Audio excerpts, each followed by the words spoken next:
আসসালামু আলাইকুম। স্মার্ট গোয়েন্দা চ্যানেলে আপনাদের সবাইকে স্বাগত জানাচ্ছি। স্যামসাং গ্যালাক্সি S26 এপি নিয়ে টেক দুনিয়া বেশ সরগরম হয়ে উঠেছে। তার অবশ্য বেশ কয়েকটি কারণও আছে।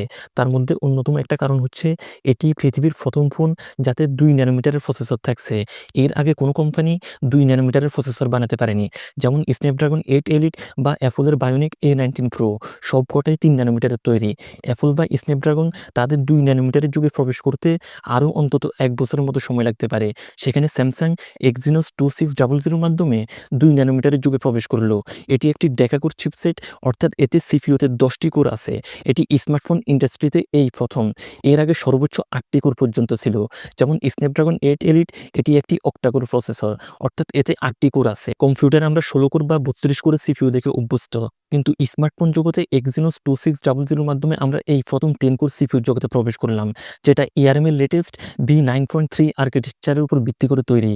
এতে আছে একটা ultra performance C1 ultra core, যার স্পিড 3.8 গিগাহার্টজ পর্যন্ত, ৩টা high performance C1 pro core, যার স্পিড 3.25 গিগাহার্টজ এবং ৬টা এফিশিয়েন্ট C1 প্রো কোর, যার স্পিড 2.75 গিগাহার্টজ, যার ফলে এটি পারফরম্যান্স এবং এফিশিয়েন্সির মধ্যে পারফেক্ট একটা ব্যালেন্স তৈরি করতে পারে।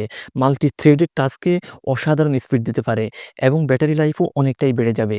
জিপিইউ এর কথা বলতে গেলে এতে আছে Xclipse 960 জিপিইউ। এটি AMD এর RDNA আর্কিটেকচারের উপর ভিত্তি করে তৈরি, যা গেমিং, রে ট্রেসিং এবং সাস্টেইনড পারফরম্যান্সে দারুণ উন্নতি করেছে। আগেরকার Exynos প্রসেসরগুলোর একটি সমস্যা ছিল থার্মাল থ্রটলিং। এবার নতুন হিটপাথ ব্লক টেকনোলজির মাধ্যমে থার্মাল থ্রটলিং 30% পর্যন্ত কমে যাবে বলে দাবি করেছে স্যামসাং। বেটার AI প্রসেসিং এর জন্য থাকছে নিউ জেনারেশন ইনফিউ, যার ফলে গ্যালাক্সি AI এর ফিচারগুলা আরও দ্রুত অন ডিভাইসে প্রসেস হবে।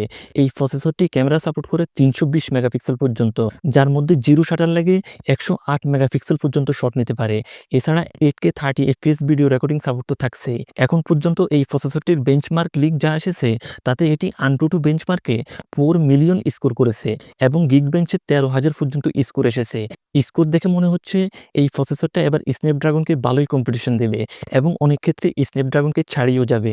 বিশেষ করে সাস্টেইনড পারফরম্যান্স এবং ব্যাটারি এফিসিয়েন্সিতে আগের Exynos প্রসেসরগুলো পিছিয়ে পড়তো। এবার কিন্তু স্যামসাং সেদিকেই ভালোভাবে নজর দিচ্ছে। থার্মাল ম্যানেজমেন্ট থেকে শুরু করে পারফরম্যান্স কনসিস্টেন্সি সবকিছুতেই ফোকাস করে Exynos 2600 তৈরি করা হয়েছে, যার ফলাফল বেঞ্চমার্ক লিকগুলোই দেখা যাচ্ছে। একটা সময় কিন্তু স্যামসাং এর Exynos প্রসেসরগুলা কোয়ালকমের চেয়ে এগিয়ে ছিল। মানুষজন তখন কোয়ালকমের বদলে Exynos চাইতো, কিন্তু তারা সেই ধারাবাহিকতা বজায় রাখতে পারেনি। কোয়ালকম শেষ যুগে অনেকটাই এগিয়ে যায়। এমনকি মিডিয়াটেক, যাকে আমরা আদর করে মদন টেক বলি, তারা পর্যন্ত Exynosকে ছাড়িয়ে যায়। কিন্তু এবার খেলা ঘুরে গেছে। স্যামসাং সম্ভবত Exynos 2600 মাধ্যমে তাদের হারিয়ে যাওয়া সেই সোনালী অতীতকে আবারও ফিরিয়ে নিয়ে আসতে পারে। এবার চলুন ডিসপ্লে সেকশনে। গ্যালাক্সি S26 FE থাকছে 6.7 ইঞ্চি full HD plus super AMOLED display, সাথে থাকছে 120 হার্টজ রিফ্রেশ রেট। এবার শোনা যাচ্ছে স্যামসাং আগের চেয়ে আরও উন্নত ফ্লেক্সিবল ওলেড প্যানেল ব্যবহার করতে পারে, যার ফলে বেজেল আরও পাতলা হবে, ফোনটি দেখতে আরও সুন্দর লাগবে। In display fingerprint sensor, HDR10+ support তো থাকছেই। সব মিলিয়ে স্যামসাং এর ডিসপ্লে নিয়ে কোনো কথাই হবে না। ডিজাইনের দিক থেকে স্যামসাং একটা জিনিস কিন্তু ভালো করেছে, সেটা হলো S26 FE ফোনটার ডিজাইন আর তাদের মেইন স্ট্রিম ফ্ল্যাগশিপ S26 প্লাসের ডিজাইনের মধ্যে কোনো পার্থক্য নাই। যার ফলে আপনি S26 FE ফোনটা কিছুটা কম দামে নেওয়ার পরেও হাতে ধরে একদম হুবহু S26 প্লাসের এক্সপিরিয়েন্স পাবেন। ক্যামেরায় S26 FE থাকছে ট্রিপল রিয়ার ক্যামেরা সেটআপ, যার মধ্যে মেইন ক্যামেরা হিসেবে থাকছে 50 মেগাপিক্সেলের সেন্সর, সাথে 12 মেগাপিক্সেলের আলট্রা ওয়াইড লেন্স এবং 8 মেগাপিক্সেলের টেলিফোটো লেন্স, যেটা 3x অপটিক্যাল জুম সাপোর্ট করবে। ক্যামেরা হার্ডওয়্যারে খুব বেশি পরিবর্তন না এলেও আসল উন্নতি হবে ইমেজ প্রসেসিং এবং AI ফটোগ্রাফিতে। স্যামসাং এর নতুন ISP এবং গ্যালাক্সি AI ব্যবহার করে ছবিতে আরও বেশি ডিটেইলড এবং স্টেবল ফুটেজ পাওয়া যাবে। সেলফি ক্যামেরা হিসাবে 12 মেগাপিক্সেলের সেন্সর থাকতে চলেছে, তবে সেলফিতে যদি আইফোনের মতো সেন্টার স্টেজ ফিচারটা দিয়ে দেয় তাহলে কিন্তু জমে যাবে। এমনিতে S26 সিরিজে সেন্টার স্টেজ থাকতে পারে বলে জোরদার লিক আছে, তবে এটা যেহেতু ফ্যান এডিশন ফোন একটু কম দামে পাওয়া যায়, তাই এটাতে থাকবে কিনা বলা যায় না।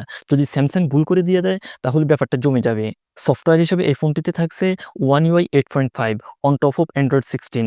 এমনিতে One UI বেশ গোছালো একটা UI, যা বর্তমান সময়ের সেরা UI গুলোর মধ্যে একটি। আর এটা যেহেতু S সিরিজেরই একটা ফোন, তাই এটাতে গ্যালাক্সি AI এর অলমোস্ট সবকটা ফিচারই থাকবে।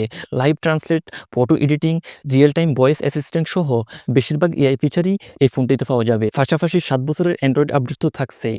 ব্যাটারি হিসেবে থাকতে চলেছে 5000 mAh এর লিথিয়াম আয়ন ব্যাটারি।